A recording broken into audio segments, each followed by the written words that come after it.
Hi everybody, this is Piteio from Battle of the Ages. So let's continue our match between the Empire of Sonnstahl and the Sylvan Elves. We already played one turn with the Sylvan Elves, that's why you see one fewer blue die. And we are now ready to play the first turn for the Empire of Sonnstahl. So as we've seen before, first thing to do in our turn is to look at the charge possibilities. Charging to move forward toward the enemy and engage the enemy in combat. We are still too far away from the enemy to charge, so let's jump to the movement phase. We'll probably see charges in the next video. In the movement phase, we can move all our 3 units here. As you remember, we want to go closer to the center of the board so that we can claim the objective and win the game. So let's see. I would like to advance with all of my units in reality. I would like to advance first of all with this block of heavy infantry, which also contains my wizard and my marshal. Okay, so I would like to advance with that. So let's imagine that I select all of them. Movement controls. They have a march movement of 8 inches. Everybody have 8 inches for march, and the knights to the top have 14, half for the regular movement. So I could march by 8, for example. I said 8 over here, and I press the forward movement button, and I get over here, right? So this will be a nice position. The only thing that I'm worried about is that this wild huntsman might charge me in the flank. That would be possible if more than half of the front of this unit is in my flank side. As you see here, right? This is the flank of my unit, and it seems like most of the wild riders is on my flank rather than on my front. So in order to solve this issue, I might want to go backwards by 0.5 inches. And then in this case, as you can see, depending on the camera, yeah, so now half to 51% of the front of this unit is in the front of my unit, and so I'm fine. If they want to charge, they will have to charge me in the front. When you move your units, you will have to think what the opponent will do in the next turn. If you're playing against yourself, it's kind of easier, but yeah, that's how you learn how to play the game. Not only you have to think what is going to happen in the next turn, what your opponent will be doing, you will also have to pay attention to what you want to do next. So for example, let's imagine that I'm getting out of the movement phase and I'm thinking, what do I want to do in the magic phase or in the shooting phase? And for example, you might know, or you might have noticed, or you might see now, that my wizard has a spell which is called Scorching Salvo, and it says that all enemy units within 18 inches of the caster, which are not engaged in combat, suffer damage. So if I want to cast that spell, I want to have all of the opponent's units within 18 inches. So let's imagine I take my range tool, the one that I use to see if the enemies are in range, and I put it in front of my wizard, and I activate the 18 inches range. And as you see, within 18 inches, the Scorching Salve, all of the units inside of this red area will be suffering the effects of the spell. So this means this unit, but not this unit. And that's interesting because if this is because my wizard is here, but if my wizard happened to be over here, for example, then, all right, let's be precise. Come on, doesn't cost much.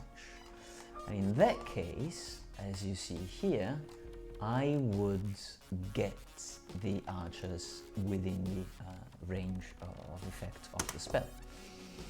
So this means that I would really like not only to move forward my unit, not by 8, by 7.5, so that the wild huntsman cannot charge me in the flank, but I would also like to move the wizard towards the top side of the unit, all right? Something like this. If I put it here, then this means that I will get to cast the spell on the Sylvan archers. You don't necessarily have to use my tools, like the range tool, for taking measures. You can also use the tab key that's inside, it's a function of Tabletop Simulator. You can check 18 inches and you can see that the archers are inside, all right? So let us see whether we can move the wizard toward that end of the unit. And for this, you might want to check what happens with the rulebook. So in the rulebook, page 30 is for characters. So I go to page 30 over here, and then I try and get the relevant information. It's not hits, it's not formation, it's movement. And you can see here that, what exactly can you see that? If the combined unit is not engaged in combat, characters can swap places with another model in the unit during the remaining moved subphase. So this is what we're doing now. And that means that I can take this guy and I can replace it with my wizard, and I can put this guy in place of my wizard. And now I've moved this unit in a way that is getting inside. Is it getting inside of the victory zone? Yeah, it's inside the victory zone. I won't be charged in the flank by the Wild Huntsmen, and I have all of the opponent's unit in my range for spells. Okay? This is thinking ahead. Let's do something similar with the light infantry. So now the light infantry cannot truly shoot at the Dryads over here, because there's my unit in between. They can't really shoot at the Sylvan archers because I suppose that they are quite far away. They might be beyond 24 inches. Yeah, exactly. Possibly they might shoot at the Wild Huntsmen, right? This might be an interesting move. So all of my light infantry can shoot at the Wild Huntsmen. Because differently from the Dryads, they are on top of a hill, and as you can see from the terrain, page number 12 in the rulebook, when drawing line of sight or determining cover, which is what we're doing now, 2 or 4 from models from a hill, ignore all intervening models which are not on the hill themselves. So that means that these light infantry cannot, this guy here, cannot shoot at this Dryad unless paying a penalty for the cover provided by this unit here, because it's in the way. However, they can freely shoot at these other guys over here, because the intervening unit, the unit of heavy infantry, is not on a hill themselves. So, you know, you have an advantage by being on top of a hill, but also disadvantages, I would say. All right. So I think these guys will just stick here. And on the other hand, we have to do something about these knightly orders. These knights are a bit cut out from the main action. So let's try and bring them quickly into the battle action. So I know that they have advance 7 or march 14, and let's imagine I want to put them somewhere where they see the entire battlefield without being chargeable by the Dryads, okay? Because cavalry, same thing. This works for the Wild Huntsmen, but it also works for the knightly orders. Cavalry should charge the opponent rather than being charged. Technically, you can see this here. If you look at the knightly orders at the bottom, you see that they have devastating charge, +2 strength and +2 armor penetration. So if they charge, they get this bonus. If they don't charge, they don't get this bonus. So how do I make sure that the Dryads are not going to charge me? Well, we can do it the same way we did it before, by positioning myself further away from the possible charge distance of the opponent unit. This is why we put this Wild Huntsman here and we put the heavy infantry with respect to where the heavy infantry was. An alternative is to just go outside of the line of sight of your opponent, and if your opponent cannot see you, then your opponent cannot charge you. So how do we do that? Well, what we would need to do is to take this model and put it out of harm's way. So this looks like 9.5 inches. Let's select my unit of Knightly Orders and go forwards by 9 and see whether that pushes us away of this white line of sight of the opponent's unit. This is 9, and as you can see, this part here is still inside the line of sight. So let's not do 9, let's do 9.5. And as you can see now, the corner is not inside anymore. This part here is inside the line of sight, so I could be charged, but if I wheel in this direction, then I won't be anymore. So I moved by 9.5. My movement is 14, as you can see here from the march of the Knightly Orders. You can pause all of this, the screens, if I'm talking about numbers too fast. So that means I still have 4.5 movement capacity in wheeling. So I'm going to do a first wheel by 0.5 in this direction. Here we go. And then I can do 4 more. All right. And so as you can see, now I'm not inside the opponent's line of sight, so they cannot charge me. However, since we were talking about terrain before, I can deactivate this now. Since we were talking about terrain before, you now notice that I marched with my unit inside this cover terrain. And I have 1, 2, and 3 models which have marched throughout this terrain. Now, if we go back to the terrain page for our manual, you will see that, hindering terrain, the cover terrain, movement, models with bases other than 20 millimeters or 25 millimeters. This is the case for our Knightly Orders, because their base is 25, 50 millimeters, all right? Now, these models that march, which is what we did, charge, fail charge, flee, pursue, overrun, so we don't care about that, but we marched into a piece of hindering terrain, have to roll d6 for each model that has marched in there, okay? So let's roll a die for each of these 3 models here, which means let's roll 3 dice. All right, I get a 2, a 2, and a 3. Now, what is it that I have to do with these results? If a 1 is rolled, the model suffers a hit that wounds automatically with armor penetration 10. Ooh, okay, so we were lucky. No one has been rolled, so I don't suffer a wound, but it might have been, I might have lost a knight because of this hindering terrain.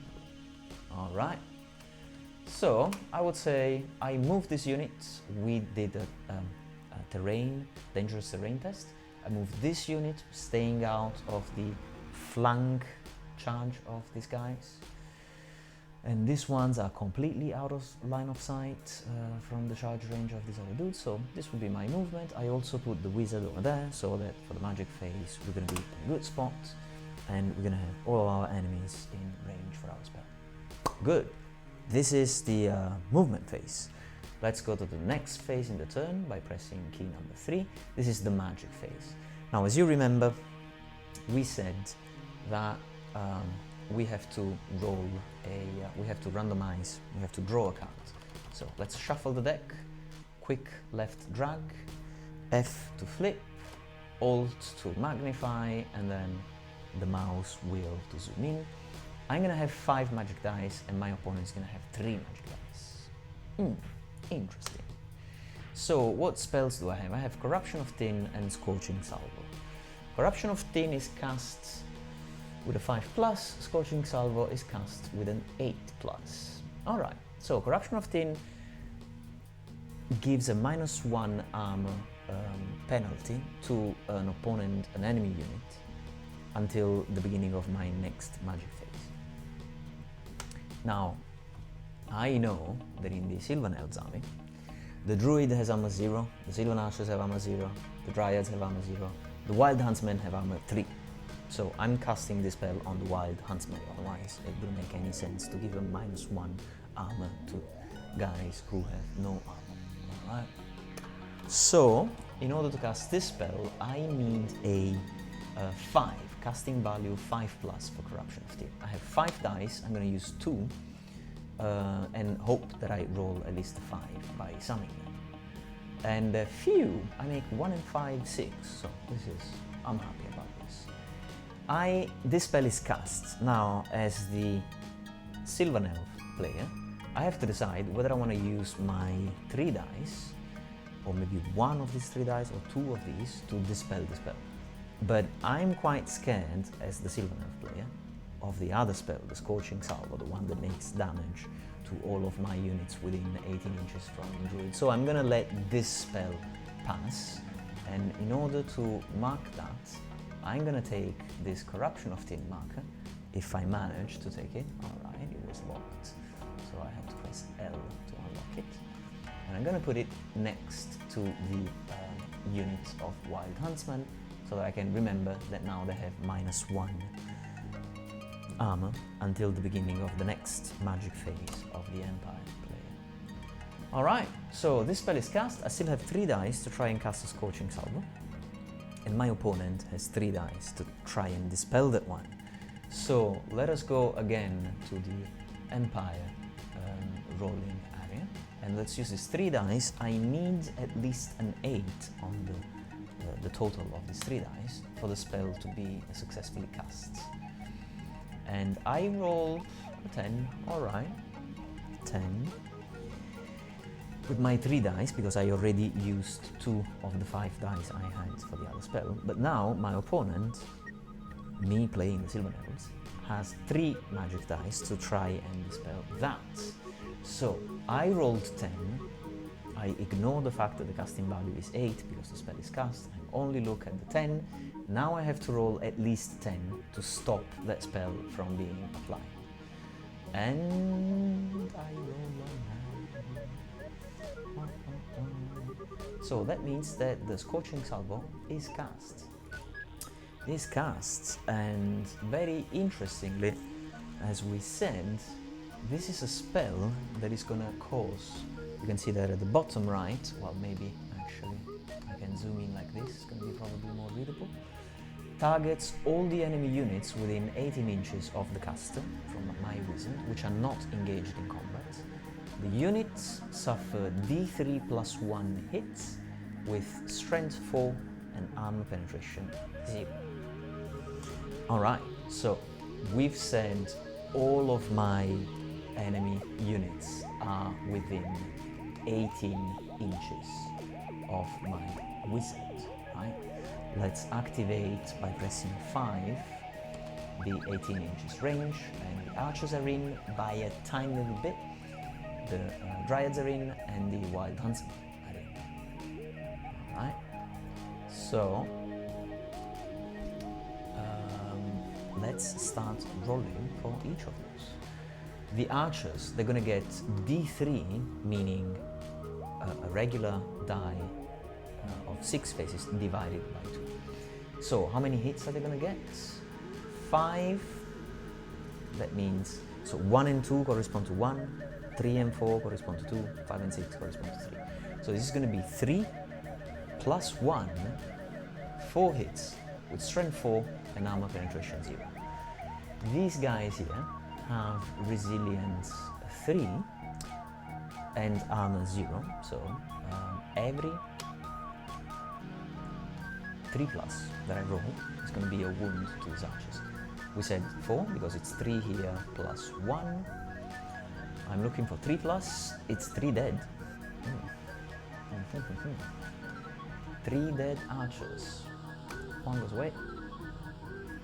Another dice. And another dice. And this has been a brutal spell. Same amount of damage that I've done with with the archers on the light infantry. Also, it's 3 out of 10 dead archers, so that means that we have to immediately do a panic check. Let's first do the other damage, and then we'll do it at the end of the magic phase, so as not to confuse things. Let's roll a d3 for the damage that I'm going to do to the Dryads.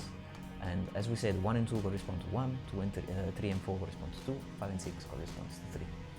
And I roll a 3, which means 2 wounds in terms of a d3, plus 1, again 3.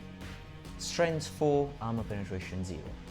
I know, however, that the Dryads have resilience 4, so this time it's only going to be 3 dice wounding on a 4+.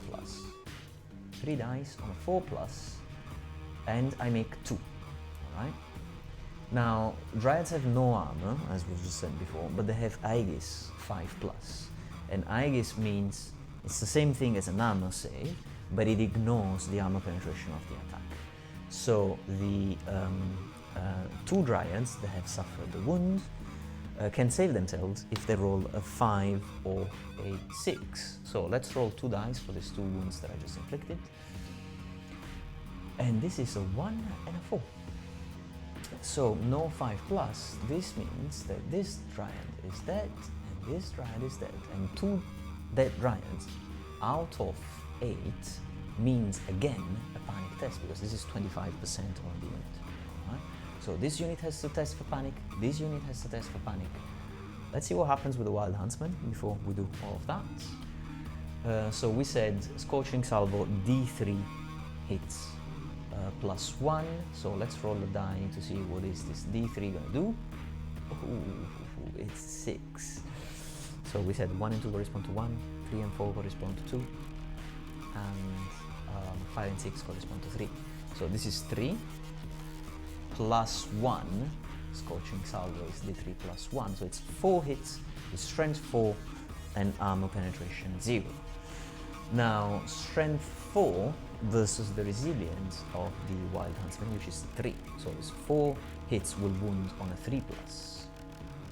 Alright, 4 hits wounding on a 3+. Oh, alright, so it's 3 wounds. However, now the Wild Huntsmen get a chance to do an armor save, and I have 0 armor penetration, so the spell is not going to modify that. What is the armor save of the Wild Huntsmen? You see that at the bottom. They have armor 3, but remember, we just cast the other spell, which gives -1. You remember the corruption of tin. That's why we have this marker over here. So their normal armor 3 is now down to armor 2. You can check in the rulebook how this works exactly. That means that these 3 Wild Huntsmen that have suffered a wound can save this wound again by rolling a 5 or a 6. So let's roll 3 dice and let's see how many of these guys die. Oh, so this one is safe, but these 2 are dead. Wow, that's tough. 2 Wild Huntsmen die. That's a tough one. Yep. This will also have to pass a panic test, otherwise they're gonna start fleeing. So let's have a quick look at this panic test. I don't remember exactly what the page for panic tests is. We got it. So panic tests are discipline tests taken immediately after any of the following situation arise. Friendly unit is destroyed within 6 inches. Friendly unit breaks from combat within 6 inches. The unit suffers in a single phase health point losses equal to or greater than 25% of the number of health points that it had at the start of the phase. Alright? A unit which fails a panic test flees from the closest enemy unit. However, in this case, where the panic test is forced due to the health point loss inflicted by my wizard, then the unit will flee from the unit that inflicted the health point losses. So, to simplify this, if these units fail their discipline test, they will have to flee away from the wizard. This wizard has done an excellent job. Well done, Wizzy. So, let's roll discipline for these 3 units here. Alright, now what is the discipline for these units? You can see that the archers have 8, the Dryads have 8, the wild huntsmen have 9, and the Druid, who's the general, also has 8. So, you know, it's not going to play any role. So let's roll first for the Sylvan archers. Let's see, if they roll 8 or less on the sum of 2 dice, they're fine. Magic, magic. So, precisely 8, they're okay, they're safe. Same thing for the Dryads, they have discipline 8, so let's hope not to roll any 9 or higher. And this is a 7, okay, we're good. Moment of truth, wild huntsmen, let's see if they roll higher than their discipline, which is 9. It's difficult, only a 10, 11 or 12. Possible though.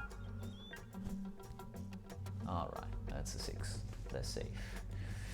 So, in the magic phase, the wizard has done an amazing job at making the unit of wild huntsmen weaker in terms of armor, and then cast damage over all of the units and killed 2 or 3 for each of those.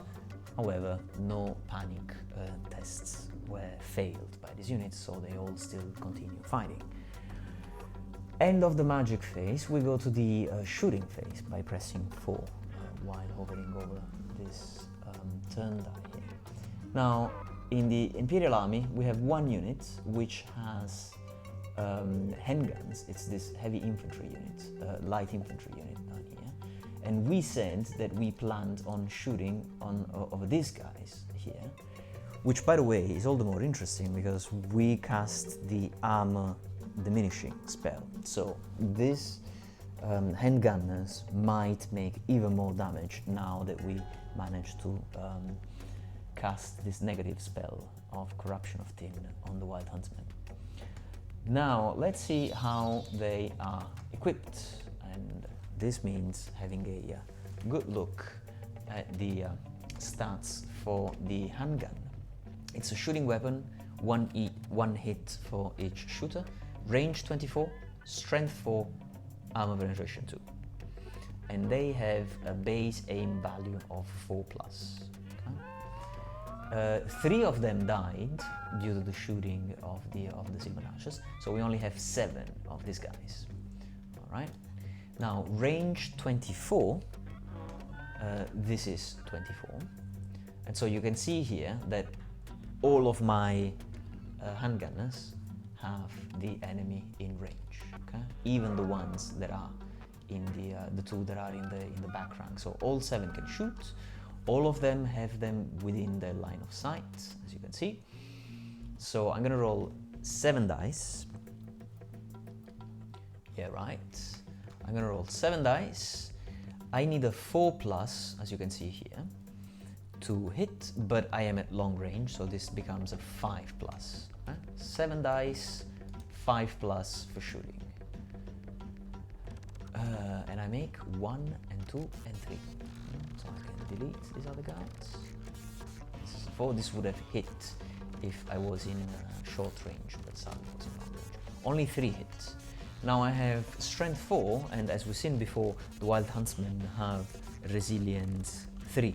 So this means I need, again, a 3+ to wound them. So I box select them, I press R. Oops, sorry, let's ignore that because 1 just disappeared. Let's roll 3 dice to wound on a 3+. This happened because this Rollomatic here is too large.